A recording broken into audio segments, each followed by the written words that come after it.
할렐루야. 사순절 40일 기도학교 제9장 기도의 실질적인 능력. 오늘 본문은 마태복음 7장 7절에서 11절까지의 말씀입니다. 구하라, 그리하면 너희에게 주실 것이요. 찾으라, 그리하면 찾아낼 것이요.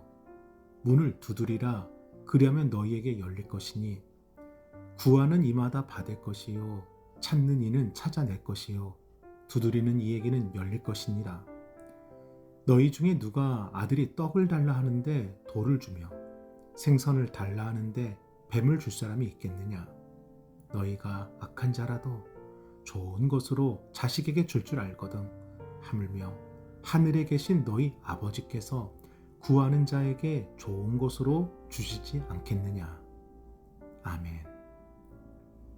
기도는 하나님께서 사용하시는 축복의 통로입니다. 그래서 기도에는 거룩한 실제의 세계인 하늘에 닿을 수 있는 능력이 있고, 어느 때라도 어느 곳까지도 누구에게라도 나아갈 수 있는 힘이 있습니다. 또한 기도에는 시간과 공간을 초월하는 능력이 있어 언제나 말씀이 증거가 되고 하나님의 일하심을 나타내는 힘이 있습니다. 그래서 하나님은 기도를 통해 우리의 삶을 실질적으로 변화시킵니다. 1900년 프랑스 파리에 있는 한 약국에서 어떤 사람이 약을 찾는데 찾는 약이 나온 지 너무 오래되어서 약효가 없는 약이었습니다.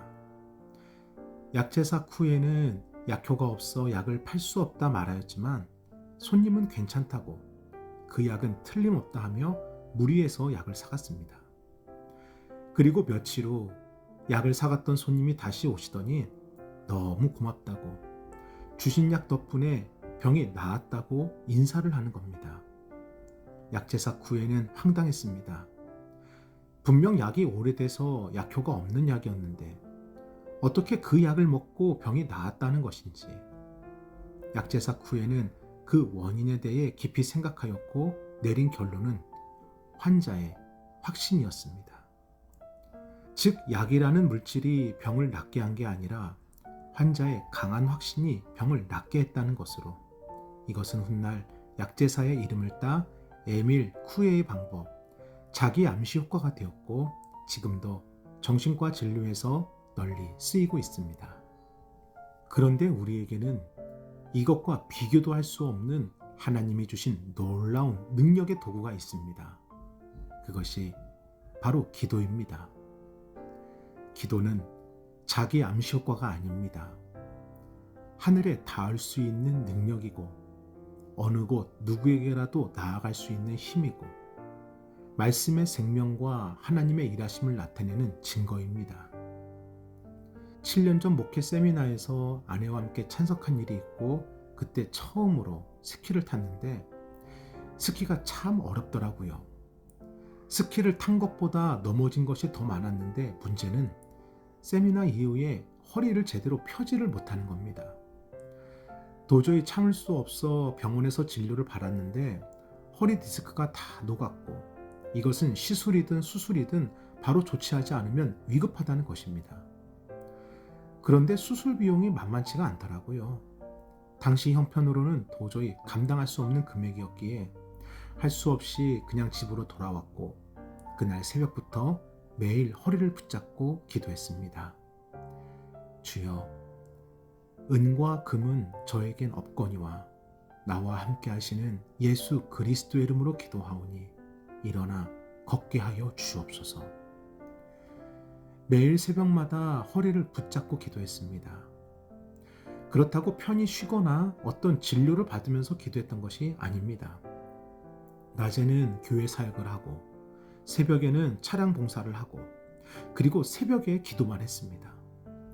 그런데 한 달쯤 지났나 새벽에 어느 때와 마찬가지로 은과 금은 내게 없거니와 나와 함께 하시는 예수 그리스도의 이름으로 기도하오니 일어나 걷게 하여 주옵소서. 기도를 하고 자리에서 일어나는데 허리가 너무 편한 것입니다.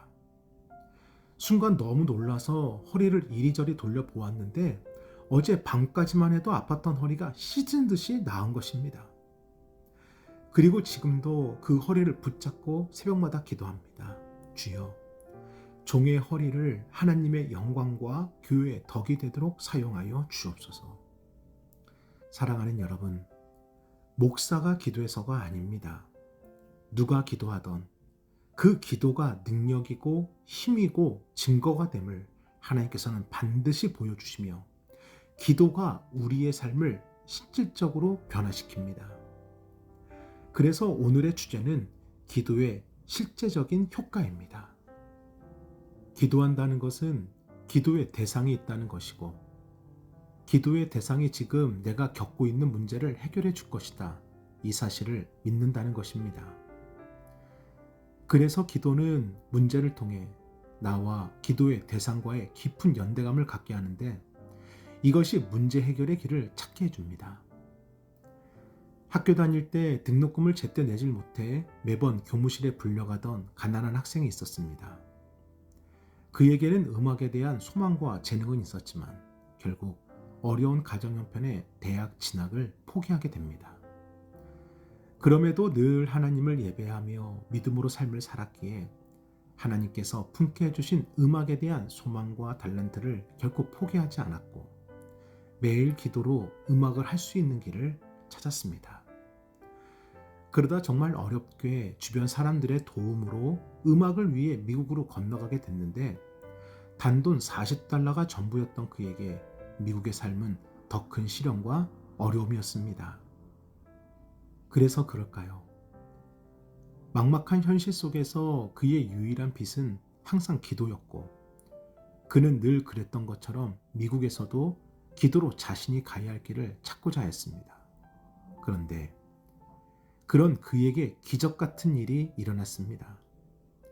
세계적인 음악 명문대학인 줄리어드 성악과에 합격을 한 것입니다. 그것도 수석으로 말입니다. 그러면서 $25,000라는 등록금이 해결되었고, 수석에게만 주어지는 여러 혜택을 통해 기숙사를 무료로 들어갔고, 심지어 장학금을 받게 되면서 생활비까지 동시에 해결되었습니다. 성악에 대한 정규적인 교육 한 번을 받아보지 못했던 그였는데, 오로지 기도만으로 하나님께서 주신 음악이라는 달란트를 끝까지 포기하지 않았을 뿐인데, 하나님께서 그의 삶에 확실한 길을 열어주셨습니다. 그리고 그는 자신의 모든 것이 하나님의 은혜임을 알았기에 가는 곳마다 하나님의 은혜를 고백하면서 그의 삶은 화제가 되었고, 1989년 뉴욕 챔버 오케스트라와 함께 호주 카네기홀에서 공연을 하고, 당시 신문에는 가장 힘있고 아름다운 소리의 소유자로 그를 소개했습니다. 그가 바로 성악가 최하진 교수입니다. 사랑하는 여러분, 지난 수요일에 나누었던 6강의 메시지를 기억하십니까? 하나님은 숨지 않으시고 밝히 드러내시는 하나님이십니다. 그래서 기도가 능력이고 기도가 힘이고 기도가 증거가 됨을 통해 말씀의 생명과 하나님의 살아 역사하심을 우리에게 보여주십니다. 그리고 기도하는 사람에게 삶의 실제적인 변화와 문제 해결의 길을 반드시 열어주십니다. 이것이 십자가의 사명을 감당하셔야 했던 예수님께서 기도하셨던 이유입니다. 누가복음 22장 42절로 43절입니다. 이르시되 아버지여, 만일 아버지의 뜻이거든 이 잔을 내게서 옮기시옵소서. 그러나 내 원대로 마시옵고 아버지의 원대로 되기를 원하나이다 하시니, 천사가 하늘부터 예수께 나타나 힘을 더하더라. 아멘. 사랑하는 여러분, 오늘 이 한 가지 사실로 결론을 짓겠습니다. 예수님이 그렇게 하셨으면 그렇게 하는 게 맞는 겁니다. 오늘도 기도로 길을 부르십시오. 반드시 그 길을 열어주십니다. 우리 함께 기도하겠습니다.